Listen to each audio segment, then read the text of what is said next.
Rosa DeLauro, and then after her, Congressman John Larson, Congresswoman Madeline Dean, and Congressman Lloyd Doggett. Good afternoon, and thank you all for joining with us today. And I have to recognize my long-term friend, colleague, Congresswoman Marcy Kaptur, for organizing this effort today. To see so many of my colleagues here today, what are they doing? We are demonstrating that we will not abandon our ally and fellow democracy in their fight for freedom. This is about a fight for freedom. And we are here to reiterate our support for Ukraine in the strongest terms at what is a uniquely dangerous moment. Particularly has been cited, President Trump's administration sided today with Russia, with North Korea, with Iran on a UN resolution condemning the war in Ukraine. What has happened to the United States of America? That we would ally with forces who would deny freedom at every moment that they can. It has been 3 years to the day since the Russian dictator Vladimir Putin launched his brutal, unprovoked invasion of Ukraine in the largest violent land grab since World War II. The Ukrainian people have resisted valiantly, but the cost has been high, with a death toll in tens of thousands, many more injured, and millions of people displaced. But Ukraine is not giving up. It will never give up. Right now, they are still very much in the fight. And Russia has paid dearly for every inch of illegally occupied land.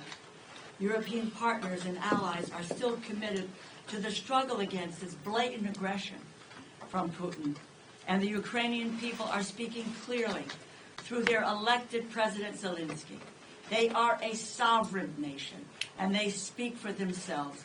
Only Ukraine can decide when it is done fighting, no one else. It is our job here in America to continue to remind President Trump of that fact and of history. History teaches that aggressors never stop of their own accord. Again, witness 1938 and the Sudetenland. And they are never satisfied with appeasement. If Vladimir Putin's bloody war is rewarded with Ukrainian land, or if he believes he can negotiate with other countries on behalf of Ukraine, he will try again for more. I will not turn a blind eye to the suffering of the people of Ukraine, who have endured nearly 3 years of war and constant attacks on civilian infrastructure and population centers. Rewarding this type of aggression would only be setting the stage for more war and instability in the future. We will continue to advocate for our ally Ukraine, for their defense, for the civilian and military resources they need, and for allowing them to control their own destiny. That is our obligation.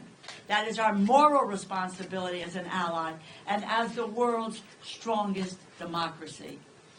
It is also a promise to you that as I lead the Democrats in the House Appropriations Committee, I will never give up that fight. I will continue to support the resources and the funding for the Ukrainian people. And I urge all of us, and we are here to say we will not give up. We all need to continue to speak out for as long as it takes until Ukraine is safe and free once more. John Larson.